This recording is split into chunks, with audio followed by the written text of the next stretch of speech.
Welcome to the GamesNet Berlin Europe podcast. Here, we speak with extraordinary games industry professionals and listen to their story, to learn all about what they've built and who they are. GamesNet Berlin Europe is the international games industry initiative of MediaNet Berlin-Brandenburg, the networking association for the media, creative and digital industries in Germany's capital region. My name is Simon Ohler, and I will be your host for this program. This is part 2 of the GNBE podcast with Kristian Metzger. Here we speak about his personal life and personal development. There's also a part 1 where we speak about Kristian's career and professional life in more detail. Feel free to listen to that one before or after part 2. Either way is fine.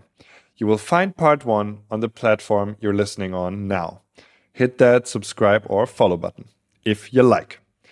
In part 2, we talk about how important his own agency was for Kristian's life, and how it resulted in him building a company that's more like a family than anything else. We also cover important games, darker times, and everything in between, as we do. I hope you enjoyed listening to part 2 of my conversation with Kristian Metzger. Have fun. Hi, Kristian. Welcome back to the GNBE podcast. Part 2 with you. Hello. Hello. Long time no see. Yeah.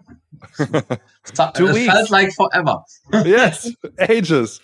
Man, let's talk about life a little bit. We talked a lot about many different things in part 1. It was a bit more about your studio and your career. You gave a good insight into the vision that you have. And I really want to know, I sense so much kind of love for the people in you and also for games and for what you do. And, it's you never stop talking about it, which is great. The passion is clearly there. Where are you coming from with this? How did you grow up? Who are your parents? What kind of influenced you when you were a kid, when you grew up? I mean, for me, this is a really interesting question, because this is kind of this kind of stuff that the older you get, the more.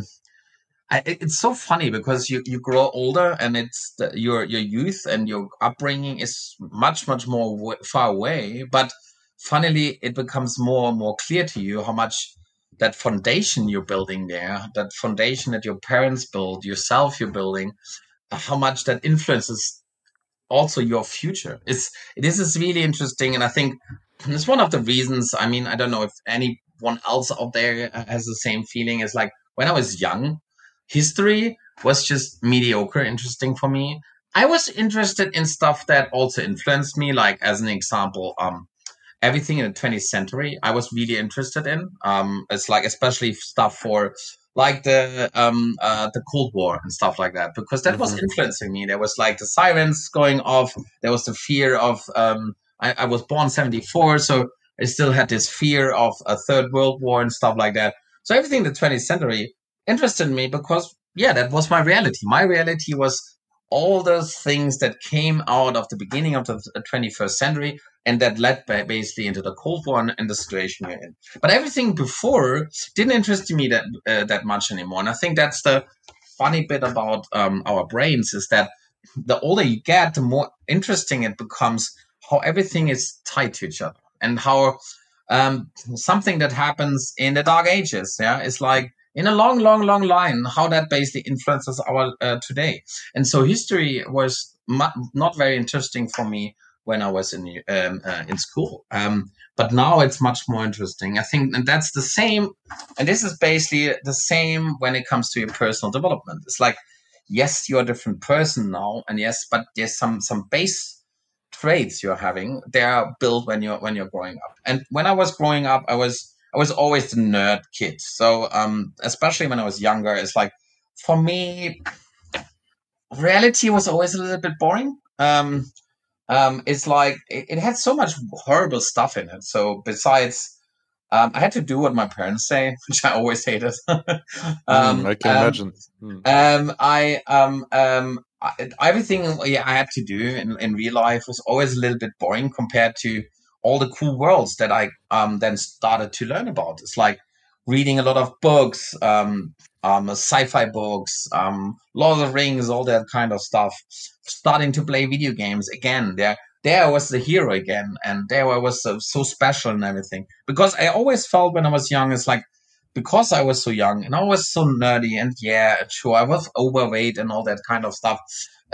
These kind of things basically influenced me. So reality became bleaker thanks to that. I mean, Mm. when you're a kid that is overweight, you don't have a easy time in school. I wasn't like hardcore bullied. I wouldn't say that. It was not like I felt like completely out of the loop or really badly bullied, but I never had a great time. Let's say it like that. And until I lost weight, which was I was 15, 16, where I was so stubborn and said, so, okay, I had enough of that. I didn't feel there's anything getting better.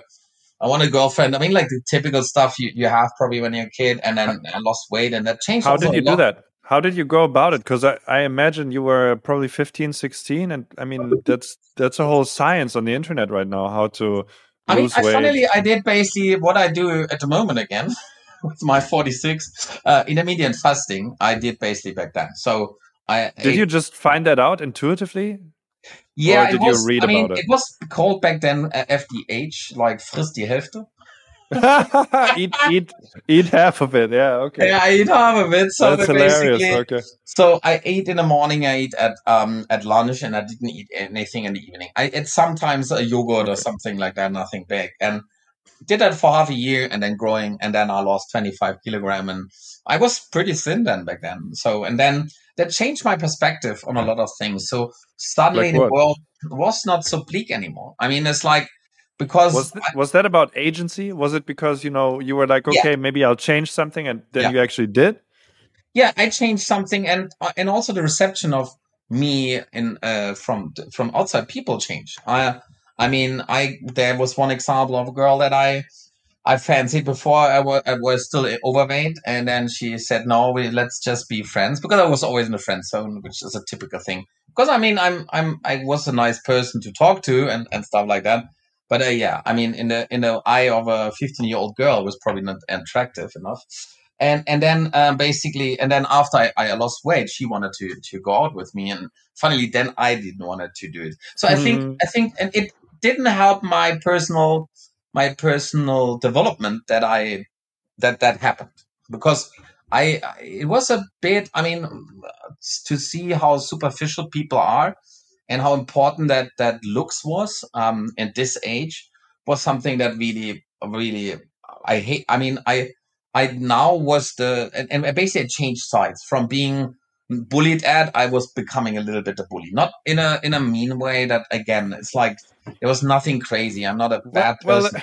that's Yeah, usually something that happens when somebody who has no power or agency, which yeah, is kind of the same yeah, thing, goes to a place where he or she suddenly realizes, okay, I can actually move this around and have this agency, yeah. that they then kind of calibrate, right? And that kind of means that you go a bit over the boundary in the other direction. And so it's a usual thing, no, that people who come from nothing maybe grow a bit mean at first. It's very hard to say, well, I know how it is on the bad side. Let me, be the kindest person right away. You kind of want to test and Yeah. feel that newfound agency too, isn't it? Yeah, exactly. And there's some interesting developments there as well. It's like, and this is what I mean. It's like my early 20s were a little bit my lost years, where I was very self-focused, and I worried too much about myself, and I was very hedonistic. I mean, it was the 90s. Don't get me wrong. The 90s were, compared to now, a very peaceful time. There was not a lot of a lot of bad things around it. There's a lot of, there was like, there was no, that was before 9/11. That was before so many things that divide our society today. And so I thought back then, oh yeah, let's be a little bit more hedonistic, more self-focused. But looking back, it felt a little bit lost years when it comes to my personal development, because some stuff I even went back. I was really I mean, when I was here in the Berlin party scene, I was really keen to be on guest list, and and so funny because a lot of my time on Earth, I never cared about what other people think of me. Most of the time, don't get me wrong, that sometimes still happens, but it's like at this point in time, I cared too much about these kind of things, which didn't bring me forward. And I think but it's all right. I think it was. When did that change? I mean, so it sounds like you kind of partied a lot and maybe were looking for like this confirmation and blah blah blah. Yeah. Did that so and you now you kind of say, okay, those are kind of lost years. They feel stagnant looking back. Stagnant, You had the wrong values. That's what it Yeah. also sounds like. When did that change and what changed? I mean, it was a gradual change. It was not one exact moment. I think the craziest hedonistic years were like from 21 to 24. So then I had my first longer girlfriend, and then that basically there where I finally finished my university. That happened basically in this time. And then when I went into work, and then also being faced with a lot of decisions and taking more agency, because when you're studying, I don't know how you experience it or other people out there experience it, but when I studied, it was still like in school, there was still like an end target, and you're still going along with the ride a little bit.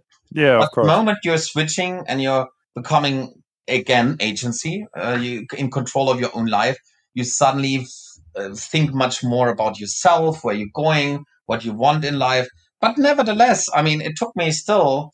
I would say first I became journalist, and that I did for quite some time.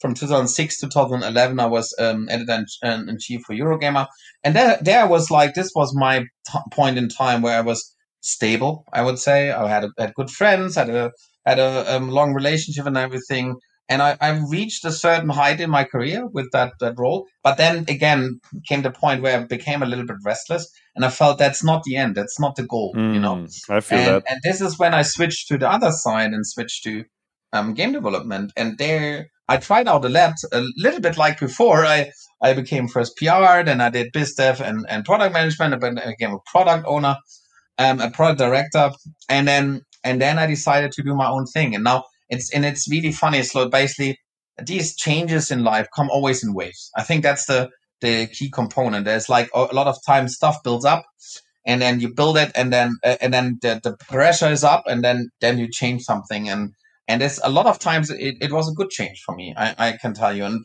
I think at the moment I never feel as much at home as I ever did before, because for my friends to my I have a wonderful wife. I do my dream job. I mean, this is literally what I ever dreamt of, and even better because I never dreamt of that. I never thought that I achieved that. I never thought that I get there, and I got here, and I'm super happy to do this because I love I mean, there's not a lot of things I don't like about it. It's even contract work and and taxes and everything is special, and especially now when I don't have to do everything by hand anymore, and I can just have to know stuff or give feedback to. I think now I came to the point where I finally feel really like this is. I mean, let's see. I mean, there's still an adventure of becoming a father out there, and there's still other adventures out there, I'm pretty sure.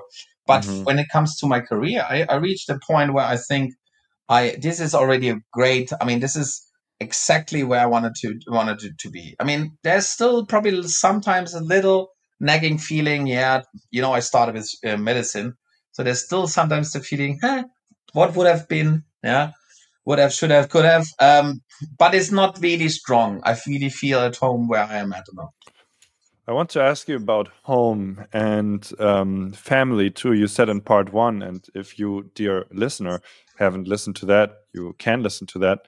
In part one of this conversation, you kind of said in the end that that the way you build your company is really about building a home, building a family, building a group, building a safe place. All these things that one might associate with the big family. You kind of said you didn't have 100 people family that moves together and sticks together type of thing.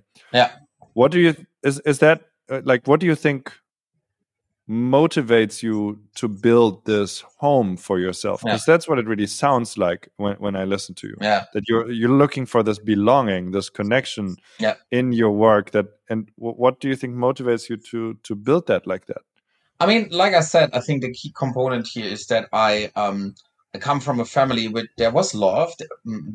I mean, I have a father which is very typical old school type, not showing the too much emotional style. But I mean, you can discuss now how much longing comes from that. I think that's one part, but it's like how my family was built. My sister was always older, so she left early. So it was always while she's 10 years older. So I just had a few years with her. I never had the same connection to my bigger family than I had then later with friends. I mean, my friends, my co-founder, by the way, which is more now silent partner because he's not into games. But he was always a strong believer in myself. So Max and me, we were in school together. We shared everything. We were going to holidays together. We were like best friends, like in the best imaginable ways. And this is the point. Is like, and I think that's the point for me now. Is like, well, I still love my family, and I'm great with everyone. I love my sister and my nephew and everyone. It's like I never felt as much as home as I did with my friends. I think, and this is like building my home was always a bit about finding my the right tribe. Yeah, my group of people that are thinking like me, not thinking like me, that are passionate for the same things, and they can be different. I want to be clear. It's like I have people that are complete opposite of me, and we work pretty great. It's like I have a lead artist, and he's sometimes annoyed by me being extroverted and whatever. But and I think we are great in combination. It's like he has all that creativity, but he is a hard time to probably decide something sometimes and so on. And so I'm like something on the other side, a complete opposite. And I like that. I think that works. It works when you don't need everyone thinking the same, just wanting the same. I think wanting to make great games, I think, is the key component that all brings us together. And I think personally, to make great games, you have to provide security. People can focus on what is important. It's not about how they get their next paycheck and if their next month have still a job. But most importantly, they can make great games and they can focus on that. And I think this is my clear. And I have to be honest. I really want to repeat something you just said before you. Then you can feel free to continue. But it's not about everybody thinking the same. It's about everybody wanting the same. Yeah. I think that's very strong. I just want to repeat that, underline that. Yeah, it's like this is for me, and this is it's like, and that's the same with agency, even internally. Yeah, we have a system now. I think it works. We can probably ask some of my boys; they all think the same. But it's like I don't want to decide everything. I don't want to, especially I don't want to micromanage at all. What I still provide is what happens a lot in the company is like. Because we are very democratic. I mean, we don't have a hardcore hierarchy and stuff like that.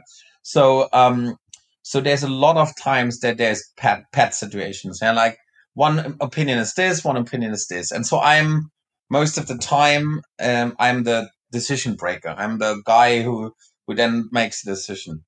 But I do that because I think personally that works for us and it works in a company.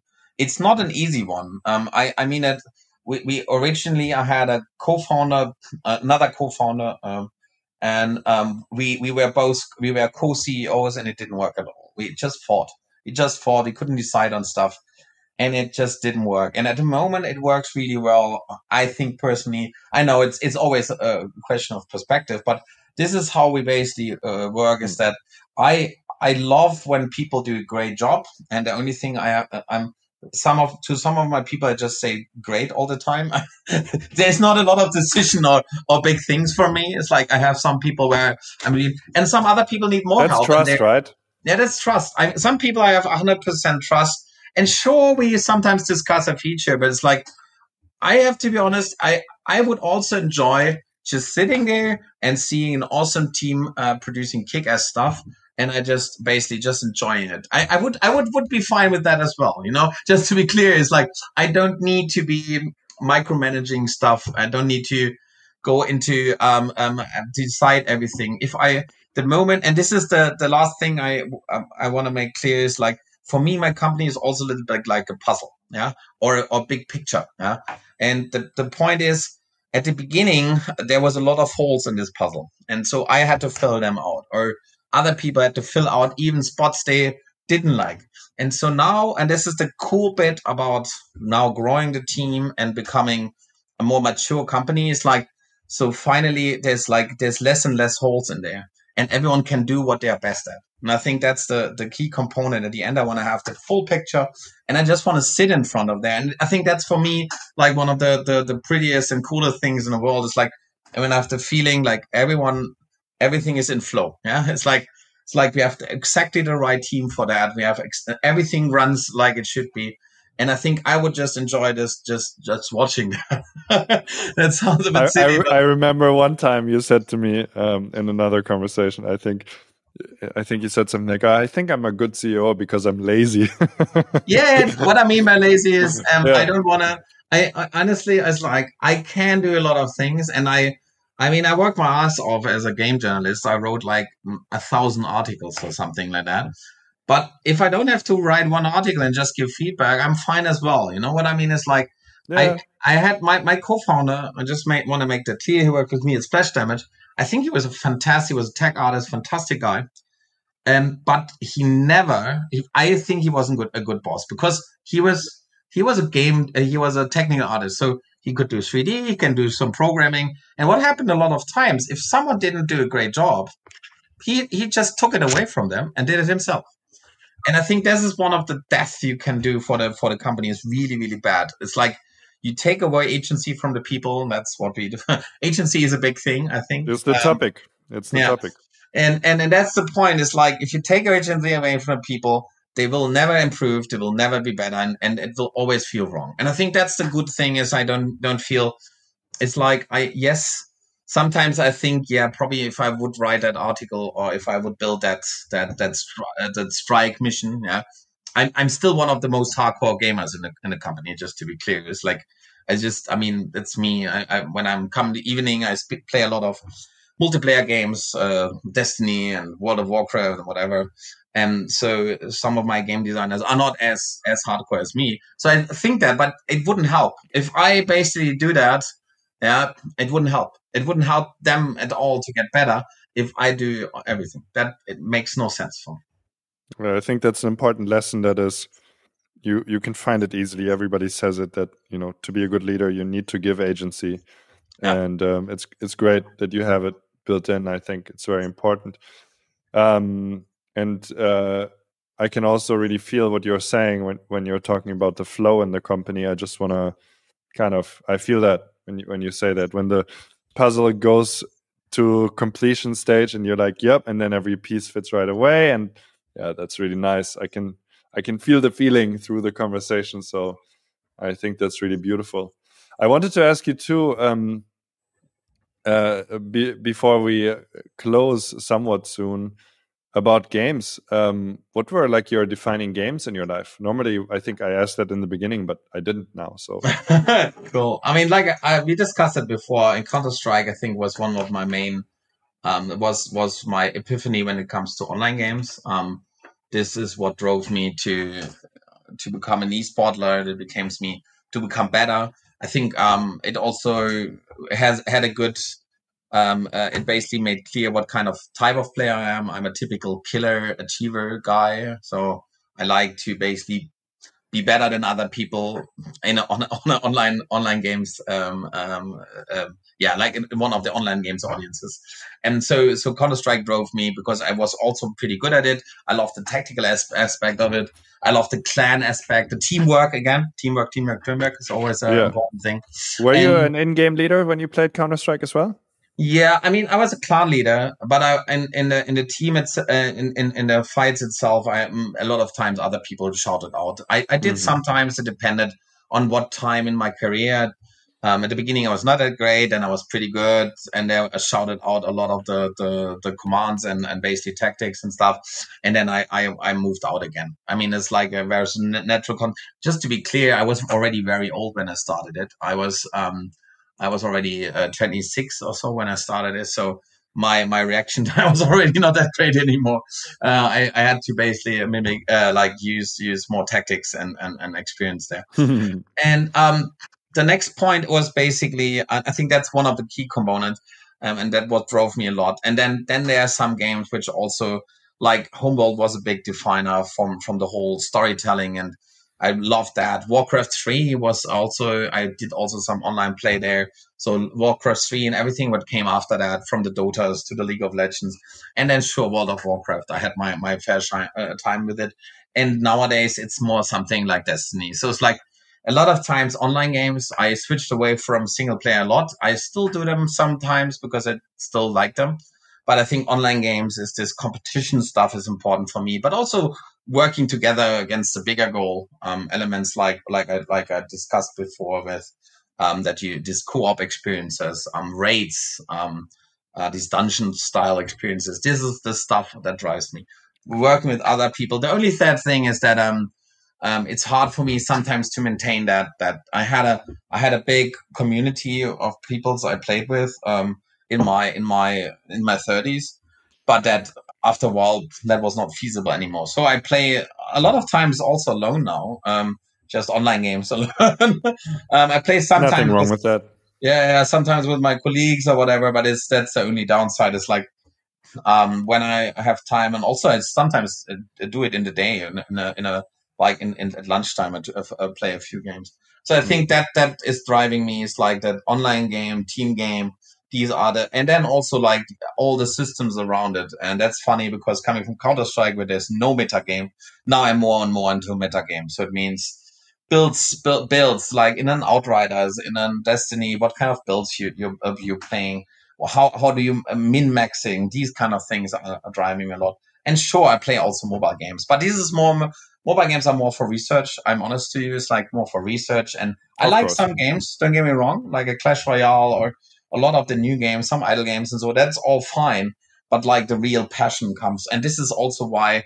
And I think that's the last one is important one there. It's like sooner or later, we probably will end up also to be more than a mobile first or even PC company. I could even imagine doing more. But this is a little bit still in the future. As we are still working on becoming the premier mobile MMO company One in the step at West. a time, right? One step at a time. You can't have everything at once. Even though it's hard for the visionary types who can, Yeah. have all these curiosities and interests. I think you're one of those. Then you can kind of see the future, and you're like, well, I want this, and all at the same time. And well, that No, doesn't no, we always have work. already a good plan for the future. We already Good. have another title. We also, yeah, we got the German Games Fund and built Mini Civilization, also strategy type experience on mobile first. And then our title after that, where we already do some pre-production and some adventuring there. That could be one of the first titles that go a little bit further. But yeah, it's a little bit early to talk about that kind of stuff, and it's not fully there yet, and we focus first on our main games. But yes, I have a longer plan, and that longer plan includes also um, finding that other platforms, because this is, if you're looking, it's a big opportunity and a great opportunity for us, and it just basically enriches what I said before, is like this teamwork, working together to become that.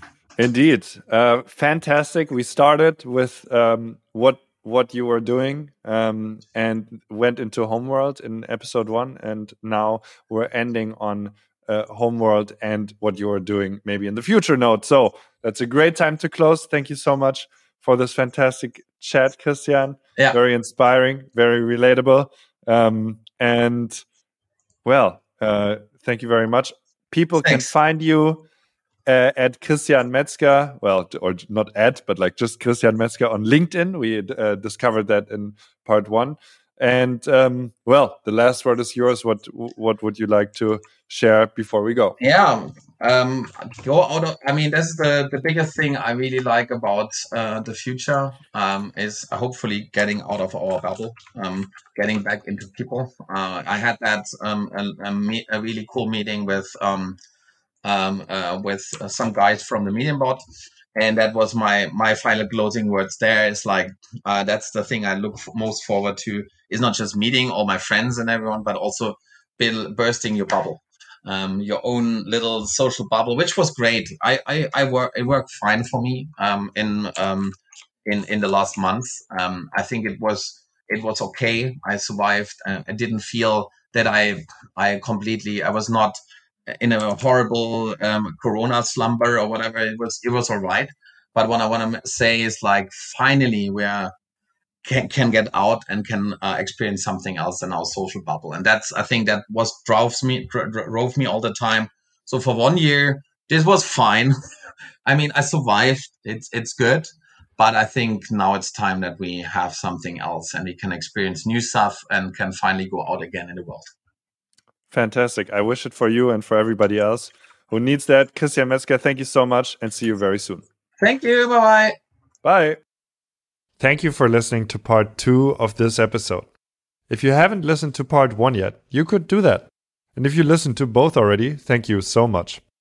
Please follow or subscribe to this podcast on whichever platform you may be listening on, so you can stay tuned for many more exciting games industry guests from Berlin and from all over Europe. So I see you very soon. Until then, take care, thank you, and bye-bye. Hi there. Before you go, this is Florian, Project Manager for GamesNet Berlin Europe. If you want to stay connected to the network, find out more about upcoming events and links to other MediaNet initiatives, you can visit us at gamesnetberlin.eu and subscribe to our newsletter. Thank you so much for listening to our podcast, and until next time.